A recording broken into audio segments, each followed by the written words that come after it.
예, 감사합니다. 발제 시작하겠습니다. 제가 이제 오늘 말씀드릴 내용은 이제 그러니까 저희 이제 보고서 내용을 그대로 요약하기보다는 그 보고서 내용의 핵심적인 부분과 그다음에 이제 이게 유네스코와 이제 법제연구원이 같이 하는 연구였기 때문에 유네스코가 이 주제에 대해서 어떤 그 포인트들을 가지고 있는지를 좀 추가적으로 말씀드리는 방식으로 진행을 하겠습니다. 그리고 사실은 저 개인적으로 이번 연구를 통해서 이제 오늘 아프셔서 못 오신 이호영 본부장님, 그다음에 이제 최영임 교수님하고 이렇게 서로 다른 시각에서 이제 동일한 주제를 볼 수 있는 그런 좋은 기회, 그리고 중간 발표회 때 굉장히 좋은 코멘트를 많이 받아서요. 그래서 저로서는 굉장히 생산적인 그런 어떤 경험이었고, 그런 의미에서 이런 기회를 주신 두 기관께 유네스코 한국위원회와 법제연구원, 한국법제연구원에 감사드립니다. 이제 유네스코와 이제 AI 윤리의 접점에 어떻게 보면 가장 최근에 이루어진 결정판은 지난 11월 총회를 통과한 AI 윤리 권고가 될 텐데요.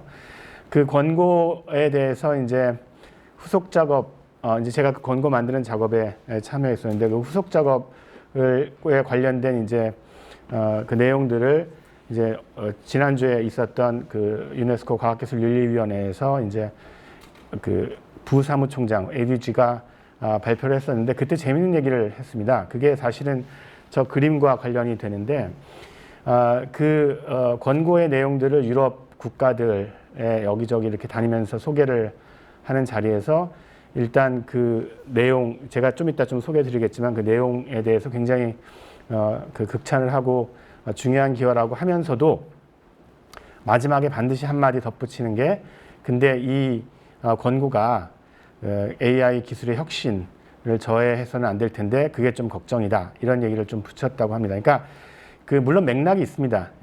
EU 국가들은 어쨌든 현재 AI의 기술적 주도권은 미국과 중국에게 있고, 그런 의미에서 사실은 프랑스와 독일 같은 경우는 AI 기술과 관련해서 이 두 양강 구도를 깨기 위해서 기술 주권까지 들고 나서는 상황이거든요. 그래서 그런 차원에서 볼 때 이제 그 각국의 이해관계가 반영된 얘기라고 할 수 있지만, 사실은 EU만이 아니라 OECD든 뭐 G20든 G7이든 하다못해 뭐 관련성은 적지만 COP26 최근에 끝난 기후변화 당사국 회의에서도 인공지능이 언급될 때 항상 이제 그것이 가질 수 있는 잠재력, 그리고 그 잠재력을 실현시키기 위한 기술 혁신의 중요성과 그다음에 그것이 가져올 수 있는 사회적 악영향, 그리고 윤리적 쟁점, 이걸 동시에 얘기를 하고, 저 그림에서처럼 그 둘을 어떻게 균형 잡을 것인가. 즉, 좀 더 심플한 버전으로 얘기하면 우리가 중요시하는 기본적 자유나 인권들을 보존하면서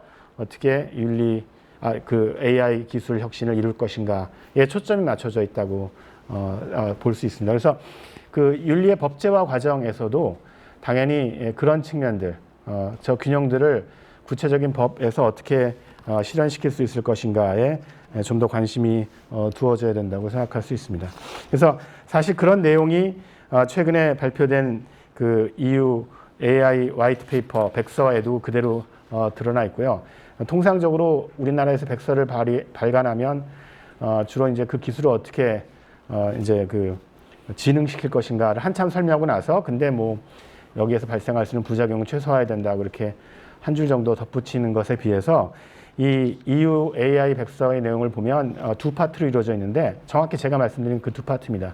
그러니까 그 에코시스템 오브 트러스트라는 분야가 있고, 에코시스템 오브 이노베이션에 해당하는 분야가 있는데, 그 두 분야에 있어서 흥미로운 점은 그 두 분야를 일단 이렇게 AI 백서 자체에 동시에 강조하고 있다는 점도 흥미롭지만, 에코시스템 오브 엑설런스, 그게 이제 이노베이션에 해당하는 부분인데, 거기에서조차도 사실은 윤리적인 고려들이 들어가 있습니다. 예를 들어서 그 유네스코 권고에서도 강조했던 이 AI가 더 이상 한 국가에 이렇게 국한되어 있는 기술일 수가 없으니까 국제 협력을 통해서 그 AI가 위협하는 인권들을 어떻게 보호할 것인지를, 그것들을 고려해 가면서 엑설런트한 AI를 만들어야 된다. 그러니까 기술 혁신 과정 자체에도 이런 윤리적 고려가 여러 들어가 있고요. 그리고 데이터 신뢰를 제고한다는 그런 부분들. 그러니까 요즘에 강조하는 데이터 프리퍼레이션도 에코시스템 오브 엑설런스에 들어 있습니다. 에코시스템 오브 트러스트는 뭐 말할 것 없이 레귤레이션을 다루는 분야여서 우리가 통상적으로 요구하는 여러 가지 고려들이 들어가 있고요.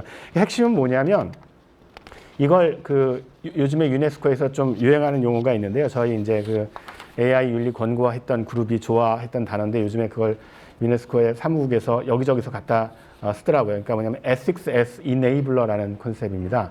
그러니까 이게 이제 우리나라 윤리 개념으로는 이해하기가 좀 어려운 컨셉인데, 그러니까 윤리라는 게 뭘 못하게 하고 뭘 나쁘다고 평가하고가 아니라 이게 뭔가를 가능하게 하는, 실제로 좀 역설적으로 들리시겠지만 아까 보신 그런 그 AI 윤리 백서의 애티튜드가, 태도가 결국은 그렇다고 볼 수 있습니다. 그러니까 윤리라는 게 뭘 방해하거나 규제하거나 하는 것에 초점이 맞춰 있다. 당연히 그걸 해야겠죠. 어느 순간에 필요하다면. 근데 그걸 통해서 그런 규제나 아니면 그런 윤리적인 제안들을 통해서 실제로 혁신을, 그리고 인류에게 도움이 되는 베니피셜 AI를 좀 더 강조하는 그런 어떤 태도라고 볼 수가 있습니다.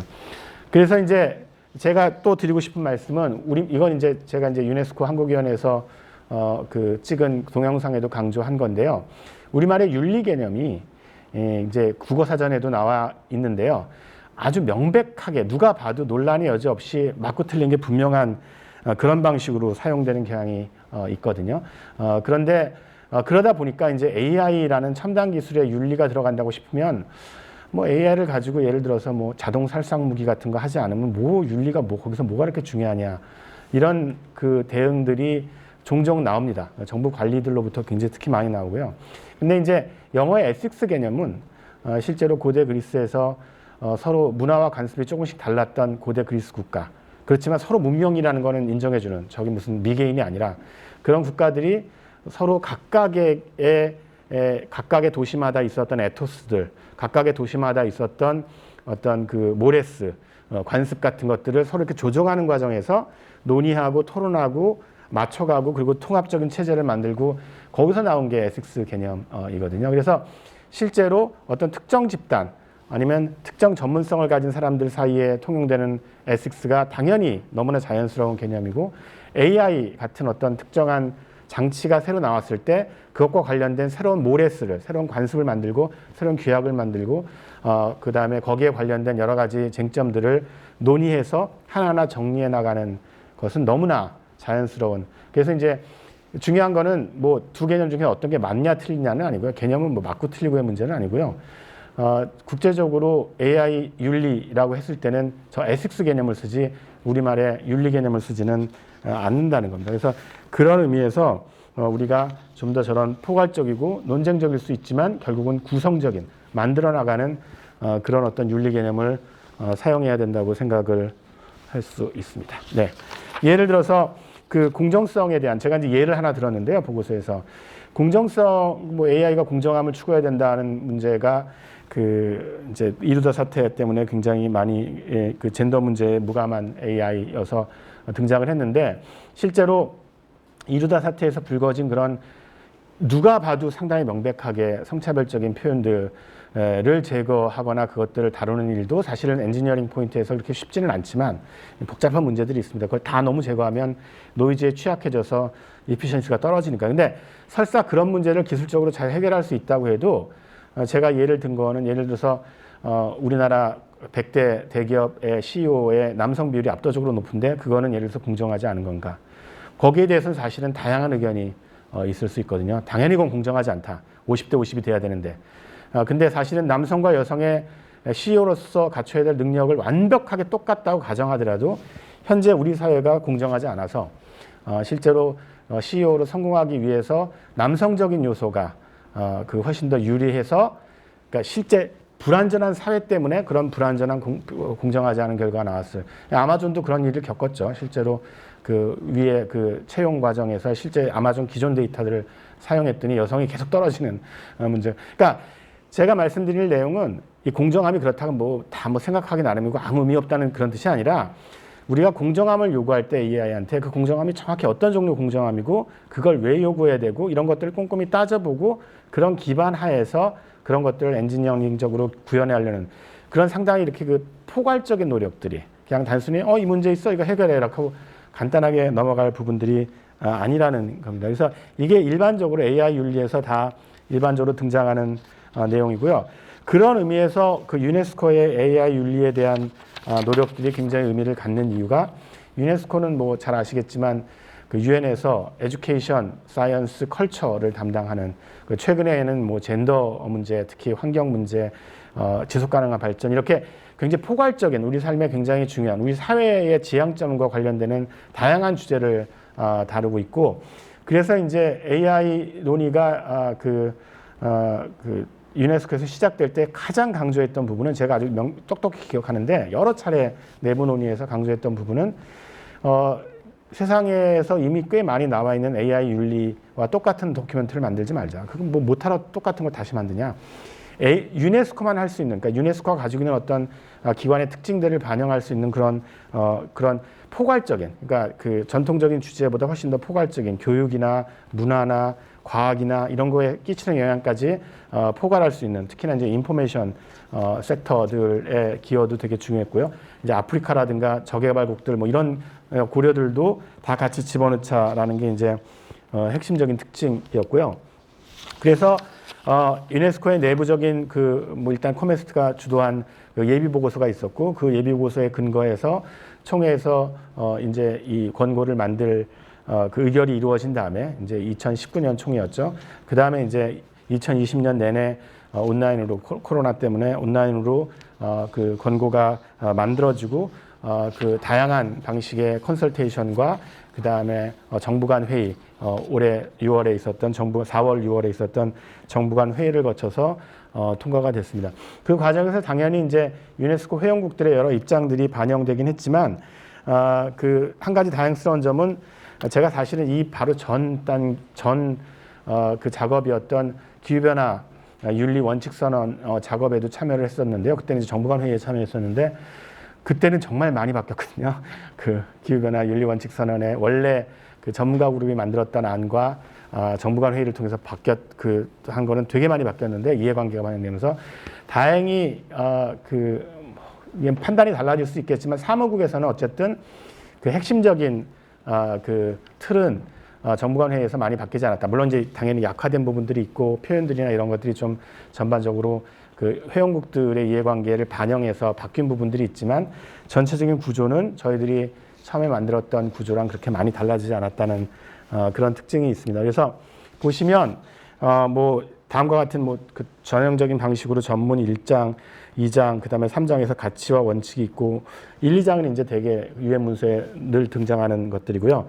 그다음에 이제 이제 그 중요한 점은 대개 다른 AI 윤리 문서에서 강조하는 윤리 원칙이나 가치에 대한 얘기뿐만이 아니라 실제로 회원국들이 아까도 사무총장님께서 그 말씀하셨는데 회원국들이 가져다가 실제로 자기 나라의 정책에 반영할 수 있는 정책 행동을 만드는 데 굉장히 초점이 두어졌고 그 정책 행동이 액셔너블 해야 된다는 것이 저희의 굉장히 강조점이었습니다. 무슨 말이냐면 그냥 추상적으로 좋은 얘기를 하는 게 아니라 물론 이제 각국의 상황이 너무 다르기 때문에 너무 구체적으로 제안을 하기는 어렵습니다.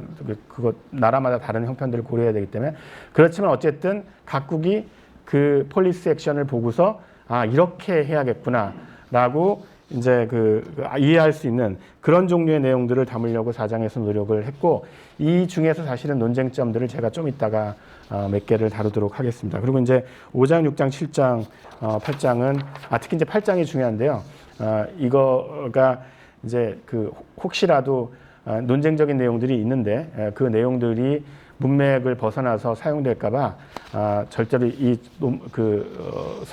죄송합니다. 권고 전체로 이해해야 된다는 점을 강조하는 문구가 들어가 있습니다.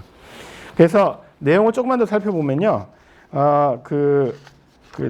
권고 내용들, 요거는 사실은 제가 비교를 했었는데 지금은 사실은 그렇게 필요가 없어서 바로 넘어가겠습니다. 유네스코 최종안을 보면 유네스코 AI 윤리 권고에서 가치로 제시되는 게 이제 이 네 가지일 텐데요. respect, protection and promotion of human rights and fundamental freedom and human dignity. 이게 제가 아까 말씀드렸던 이걸 이제 제일 먼저 그러니까 이거는 어쨌든 절대로 negotiable하지 않은 그 AI의 혁신을 얼만큼 이루어도 하여튼 이거는 지키고 여기서부터 시작하자라는 게 공통된. 근데 두 번째가 재밌는 게 인바이러먼털하고 에코시스템을 따로따로 뒀죠. 그러니까 사실은 이제 인바이러먼털은 인간을 중심에 두고 이제 인간 주변의 환경으로 보는 인간 중심주의적 입장이라면 에코시스템은 그들 사이에 이제 조화를 보는 거라서 얼핏 생각하시면 저 두 개가 왜 동시에 다 들어가 있지 싶겠지만 사실은 다른 관점을 둘 다 포용하자는 그런 취지에서 두 개 다 플로리싱 해야 된다, 번영해야 된다. 세 번째 이제 enduring diversity and inclusiveness는 이제 유네스코다운 얘기죠. 그러니까 이 AI 특히나 저개발국은 이 AI가 결국은 잘 사는 나라들의 독점물이 되거나 모든 부가 거기에 흘러 들어갈 것에 되게 크게 걱정을 하고 있고 그래서 이제 데이터 주권도 결국은 논쟁을 한참 하다가 결국은 들어갔거든요. 그래서 저런 인클루시브니스에 대한 강조가 있고요. 그 다음에 원래 리빙 인 하모니였다가 저게 이제 그 나치즘을 겪은 독일의 엄청난 반대로 결국은 이제 리빙 인 피스풀 저스트 앤 인터커넥티드 소사이어티. 그러니까 서로 연결돼 있으니까 다른 사람들 항상 신경을 쓰고 이번에 확실히 그렇죠. 그 결국은 그 백신을 갖다가 선진국들이 다 독점하다 보니까 가난한 나라에서 결국은 백신을 맞지 않은 상태에서 새로운 변종이 나오고 그게 결국은 이제 글로벌 체인을 따라서 다시 선진국에 영향을 끼치는 이게 인터커넥티드니스의 핵심인데 인공지능도 똑같다는 거죠. 그래서 그런 부분들에 대한 그 강조가 있고요. 그 다음에 이제 원칙들은 뭐 읽어보시면 아시겠지만 굉장히 익숙한 여러 가지 원칙들이 담겨져 있습니다. 그렇지만 이제 좀 특이하다고 할 수 있는 게 예를 들어서 맨 마지막에 멀티 스테이크홀더하고 어댑티브 가버넌스인데 이 말씀은 조금 이따 드리도록 하겠습니다.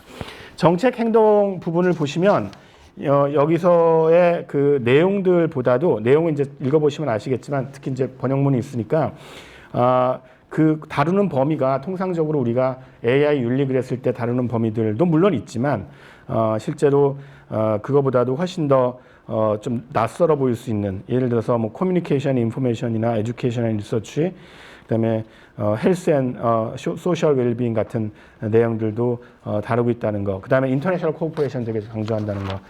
그런 것들을 알 수가 있습니다. 자, 지금부터는 제가 이 보고서에서 이런 어떤 국제적인 유네스코를 중심으로 말씀드렸지만 국제적인 논의에서 우리나라에서 법 제도화를 이제 고민할 때 이제 신경을 써야 되는 그런 어떤 논쟁점들 몇 가지에 대해서 말씀을 드리겠습니다. 첫 번째는 휴먼 인 더 루프, 휴먼 온 더 루프, 휴먼 오버 더 루프 뭐 이렇게 썼는데요. 그러니까 AI 윤리 논의가 처음 시작될 때 뭐 그래봤자 몇 년 전인데 3, 4년 전인데 3, 4년 전만 해도 AI가 사실은 인간의 통제를 벗어나서 인간에게 해를 끼칠 가능성에 대한 염려 때문에 특히나 이제 AI를 사용할 때 인간이 언제든지 개입해서 그러니까 루프 안에 있는 거죠. 휴먼 인 더 루프. 그래서 AI가 일을 하다가도 인간이 어느 순간에 그냥 다 킬 스위치를 키거나 아니면은 중단을 시킬 수 있는 그런 권리를 반드시 보장해야 된다는 그런 식으로 나온 선언문들이 되게 많았습니다. 근데 실제로 이게 기술적으로 그렇게 간단하지가 않고 실제로 그게 가능하더라도 예를 들어서 여러분들은 혹시 매트릭스 영화를 보시면 아시겠지만 거기 자이언이라는 지하 도시에서 그런 얘기를 하죠. 저 기계는 우리 통제에 있다고 니오가 얘기하니까 거기 그 원로가 그런 얘기를 하죠. 정말 우리 통제에 있을까? 제가 문제를 일으킨다고 우리가 끌 수 있나?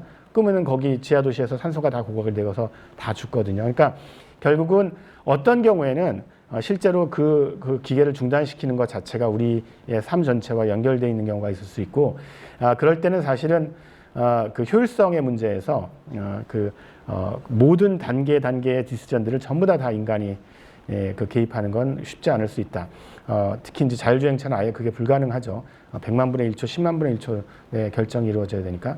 그러니까 결국은 요즘의 그 전체적인 추세는 그렇다고 휴먼 인 더 루프를 포기하는 건 아닙니다. 이게 이제 중간 발표 때 지적을 받아서 제가 굉장히 보고서에다 강조를 했는데 휴먼 인 더 루프만으로 모든 일을 해결하자는 생각에선 벗어났다는 겁니다. 그러니까 실제로 상황에 따라서 휴먼 인 더 루프가 꼭 필요한 그래서 중요한 정책 결정이나 이런 것들은 당연히 중간에 사람들의 수기 과정을 거치도록 요구를 하고 그렇지만 훨씬 루틴한 특히 최근에 통과가 아니라 최근에 제안된 EU 윤리 법안에서 AI 윤리 법안에서 강조하는 로우 리스크 AI의 경우에는 휴먼 온더 루프나 일종의 오디팅 기능만 주는 거죠. 휴먼 오버 더 루프 정도로 약화시킬 수 있는 그런 어떤 방안들을 모색해야 된다고 했고요.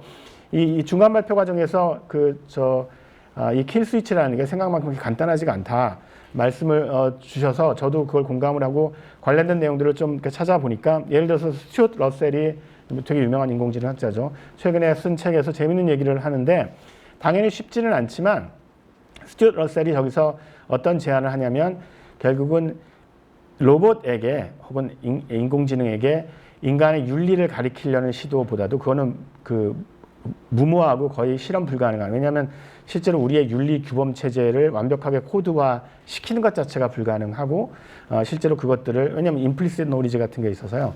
그거보다는 인공지능이 사람의 행동들을 관찰해서 사람의 프레퍼런스라든가 이런 걸 존중하는, 사람의 가치를 존중하는 방식으로 행동하게끔. 근데 이제 중요한 건 인공지능이 사람의 행동만을 관찰해가지고는 언설튼티가 항상 있으니까 불확실성이, 얘가 진짜로 뭘 원하는지. 그러니까 언설튼티가 충분히 클 때는 스스로 셧다운 시키는 그런 메커니즘을 제안합니다. 흥미로운 제안인 것 같습니다. 그러니까 물론 이제 그 셧다운 스스로, 그러니까 우리가 셧다운 시키기 쉽지 않을 수 있는데, 왜냐하면 인공지능이 저항할 테니까요. 근데 이제 처음에 인공지능 아키텍처 내에 그런 기능들을 만들어 놓을 수 있는 것도 고려해 볼 수 있을 것 같습니다. 자, 그리고 또 한 가지 이제 쟁점이 AI 윤리 영향 평가고요. 이 점이 흥미로운 게 저희가 유네스코 내에서 논의를 할 때는, 그 전문가 그룹에서 논의를 할 때는 이게 제일 저항이 클 거라고 생각했는데 뚜껑을 열어보니까 지금 여러 곳에서 이걸 사실을 하겠다는 제도와 노력들이 이루어지고 있습니다. 우리나라 정부도 굉장히 적극적이고요. 물론 이제 경향성이나 그 방향은 저는 개인적으로 약간은 불안한 그런 방향으로 가고 있어서 좀 걱정이긴 한데요. 핵심은 이제 AI를 시스템으로 봐야 되고, 그러니까 전 주기를 봐야 되고, 이거는 이제 상당히 공감대가 있는 얘기인데요. 그러니까 처음에 설계 단계 때부터 우리가 바람직한 방식으로 문제를 일으키지 않도록 최선을 다해서 설계해야 되는데, 그 설계 단계 때 이 AI가 어떤 영향을 끼칠지, 사회적으로 윤리적으로 어떤 영향을 끼칠지를 좀 평가하고 그 내용들을 끊임없이 설계, 그다음에 생산, 소비, 그다음에 폐기 단계까지 모니터링해서 피드백 루프를 돌려서 지속적으로 업데이팅 시키는 그런 어떤 제도를 만들어야 된다는 것이고요. 저 왼쪽 사진은 되게 유명한 사진이죠. 그 이미지넷, 역시 또 굉장히 유명한 스탠포드의 데이터베이스인데, 그 이미지넷은 기본적으로는 슈퍼바이스 러닝을 하기 때문에 어노테이션을 달아야 되거든요, 이미지에다가. 근데 이제 그걸 굉장히 처음엔 대학원생 시켰는데 돈도 너무 많이 들고 속도도 안 나니까 결국 이제 아마존의 미케니컬 터크를 사용해서, 저거 하는 사람들은 정말 엄청나게 저임금 노동자들이 합니다. 중요한 건 그러다 보니까, 그러니까 저임금 노동자에 대해서 제가 무슨 특별한 어떤 그걸 가지고 있는 건 아니고요. 조심해야지. 그게 아니라 어쨌든 그 결과라고 이미지넷이 주장한 건데, 이미지넷 룰렛이라는 그런 그 상황이 있었는데, 이제 아무나 이제 상당히 훈련을 시킨 다음에 이미지넷에, 그 다음에 아무나 그림을 집어넣으면 그걸 이제 아이덴티파이 하는 거죠. 페이스 레코그니션을. 근데 저거 유명한 사진이죠. 저게 이제 빈라덴 이제 사살할 때 그 상황 룸, 시츄에이션 룸에서 저기 이제 오바마 앉아 있고, 이제 부통령 앉아 있고, 지금 대통령이죠. 이렇게 다 여러 사람이 앉아 있는데, 저기서 이제 오바마는 뭐라고 되어 있냐면 선동가 이렇게 되어 있고요. 그 다음에 지금 현 대통령은 병자라고 되어 있고요. 그 다음에 이제 여기 옷 입고 이렇게 제대로 된 양복 입고 이렇게 좀 있어 보이는 사람은 뭐 트루퍼, 뭐 하여튼, 그러니까 뭔가 이렇게 사회 전형성이 어떤 사람을 어떤 사람으로 분류하는지에 굉장히 투영돼 있고, 어떤 경우에는 상당히 편견도 들어가 있다는 사실을 알게 돼서 이미지넷은 결국은 어떻게 했냐면, 이거는 방법이 없습니다, 별로. 그래서 그냥 삭제해버렸어요. 한 50만 장인가 60만 장을. 근데 사실은 이 말은 뒤집어 얘기하면 이미지넷에 지금도 저런 문제가 있는, 윤리적으로 문제가 되어 있는 사진이 다수 포함되어 있을 가능성이 있어요. 다만 이제 그걸 모를 뿐이죠. 이게 등장하지 않아서. 그러니까 저런 문제들에 대해서 사실은 주목하지 않은 상태로 페이스 레코그니션이나 이미지 판독 기술을 사용한다는 것은 누가 봐도 문제가 되는 행동이고, 그래서 저런 부분들, 저거 사실 어떻게 해결하는지도 되게 복잡합니다. 여러 가지로. 왜냐하면 이건 다른 회의에서 나온 건데, 프리퍼레이션을 너무 강조하다 보면 사실은 그걸 잘할 수 있는 대기업이 승자독식할 수 있는 위험성도 있고, 복잡한 논의가 많지만 어쨌든 저런 문제에 대해서 윤리영향 평가를 굉장히 지속적으로 어댑티브하게, 그러니까 한 번 해서 끝나는 게 아니라 그리고 이렇게 몇 가지 그냥 그 뻔한 얘기들을 툭 던져가지고 엔지니어들이 이걸 도대체 어떻게 판단하는 거냐는 그런 식으로 만들 게 아니라 상당히 성찰적이고 리커시브한 방식으로 이루어져야 된다고 생각을 합니다. 자, 그 다음에 이제 투명성하고 설명 가능성, 뭐 책무성 많이 논의되는 건데요. 이건 뭐 잘 알려져 있지만 투명성은 특히 그 효율성과 트레이드오프 관계가 있고요. 이 트레이드오프를 꼭 제대로 고려해야 된다는 게 제 입장이기도 하고 유네스코 권고의 입장이기도 합니다. 그냥 무조건 투명성을 밀어붙여가지고 사실은 문제가 해결된 문제가 아니라는 거죠. 그리고 설명 가능성도 되게 복잡합니다. 이걸 사람들이 마치 이게 모든 걸 해결해 줄 거라고 생각하는 경향들이 특히 제가 개인적으로 만난 엔지니어들을 많이 가지고 있던데요. 사실은 이미 이쪽 관련 연구를 하는 비평가들 사이에서는 이 설명 가능성이 그 대기업들이 우리는 할 일 다 했다고 이렇게, 왜냐하면 설명이 여러 단계로 가능하거든요. 예를 들어서 알고리즘의 일반 원리를 주는 것도 설명이고요. 근데 우리 사람들이 생각할 때 설명 가능성은 그런 게 아니죠. 인공지능이 X라는 결정을 내는데 이 결정 왜 했어를 설명해 주는 거죠. 이건 훨씬 어렵습니다. 훨씬 어렵고 사실 그 설명들을 제대로 할 수 있게 만드는 게 사실은 기업 입장에서 꼭 도움이 될지도 분명하지 않고요. 그래서 결국은 사람들이 생각하는 케이스에 대한 설명 가능성과 기업이 주로 생각하는 알고리즘에 대한 설명 가능성 사이의 간극들이 윤리적이거나 정책적인 문제들을 불러일으킬 수 있다는 점을 사실은 고려를 해야 되는데, 이 부분에 대해서는 사실은 학계 내에서도 분야마다 전문가마다 의견들이 상당히 갈리는 거라서 상당한 정도의 논의가, 연구가 필요한 주제입니다. 그래서 결국은 제 생각은, 이거는 이제 적어도 이호영 본부장님하고는 의견 일치를 더한 부분인데, 실제로 우리의 가버넌스 스트럭처는, 그러니까 윤리를 법제할 때 가버넌스 스트럭처는 이렇게 논쟁점이 있는 상황에서 굉장히 스페시픽하게 법제화를 빨리 그냥 직접적으로 수행하기보다는 일단 합의점이 상당히 있는 부분들에 대해서는 분명하게 법제화를 시도하고, 훨씬 이런 논쟁점 있는 부분들은 논의를 먼저 해야죠. 예를 들어서 아까 말씀드린 이후의 AI 윤리 그 법제화 시도는 참 존경스러운 게, 거기는 한번 그런 그 법안의 초안이 나오면 그걸 바로 그냥 통과시키는 게 아니라 몇 년 동안 스테이크홀더들을 일일이 다 만나가면서 법안을 미세 조정해가지고 결국은 합의가 도출됐을 때 통과를 시키는, 사실은 이제 그런 방식들이 되게 중요한데 그게 이제 우리나라 실정에서 얼마나 가능할지는 제가 잘 모르겠고요. 그리고 근데 여기서 제가 페어하게 그 전에 하나 말씀드릴 게, 그리고 그 과정에서 당연히 적절한 규제가 필요한데 규제에 대해서 사실은 좀 오해가 있는데요. 규제가 생산적이었던 적이 꽤 많습니다. 대개 이제 기업들은 규제는 무조건 비생산적이라고 생각하는데, 대표적인 게 이제 무연 휘발유죠. 맨 처음에 이제 70년대에 대기의 환경 오염 문제가 굉장히 문제가 됐을 때 당시의 그 위험 관리 모형에 따르면 그 대기질에 저하는 사람을 직접적으로 그 인과작용으로 병을 일으키진 않기 때문에 그 문제가 없다고 생각됐었거든요. 그래서 위험 모형 자체가 바뀌게 됩니다. 그러니까 롱텀으로 통계적으로 차이를 불러일으키는 요인도 위험 요인이다. 그러니까 그런 그 개념적 전환이 이루어졌었는데, 그 과정에서 어마어마하게 저항했거든요. 그 포드라든가 뭐 그 크라이슬라는 자동차 회사들이. 근데 실제로 그렇게 저항을 하면서 다 준비를 해두고 있었어요. 그러니까 그 납을 섞지 않은 무연 휘발유를 개발해 두고, 실제로 그 덕분에 그 대기질이 훨씬 더 개선이 되고 인류에게 훨씬 더 큰 영향을 혜택을 주게 된, 그러니까 실제로 그게 적절한 수준의 적절한 방식으로 규제가 이루어질 때는 오히려 기술 혁신을 촉진하고 그다음에 그 수많은 그 효용들을 가져올 수 있는 그런 어떤 예들이 저거 하나만이 아닙니다. 여럿 있고요. 수많은 예들이 있어서 결국은 어떻게 현명하게 스마트하게 규제를 하느냐의 문제이지, 규제가 항상 혁신을 가로막는다는 생각은 좀 나이브한 생각이라고 할 수 있고, 근데 이 부분에 있어서 그럼 여기까지 동의를 해도 제가 이제 여러 전문가들하고 얘기를 나눠보면 이 적응적 규제보다 좀 더 강하게 그 생각하는 분들이 있었던 것 같습니다. 그러니까 무슨 뜻이냐면 그 규제를 처음부터 조금 좀 디테일하게 해야 된다는 그런 생각은 당연히 있고요. 또 하나는 그 이제 우리나라가 이런 것과 관련해서 어떤 입장들을 취할 때 외국과의 보조를 맞추는 부분에 대해서 우리나라가 좀 치고 나가야 된다는 생각. 근데 그것도 또 일리가 있어요. 왜냐하면 사실 우리나라 정도 되는 나라면은 제가 나중에 말씀드리겠지만 그 외국 거를 그대로 베끼는 시대는 이제 지나가긴 했거든요. 그래서 실제로 이 부분에조차도 그러니까 법제화의 시기나 방법에조차도 사실 이제 최경주 교수님 말씀 많이 하시겠지만 여러 가지 논의들이 좀 필요하고요. 저는 일단 그 유네스코가 강점을 지닌 AI 윤리 교육, 리터러시 교육에 대해서만 말씀드리고 마무리를 하겠습니다.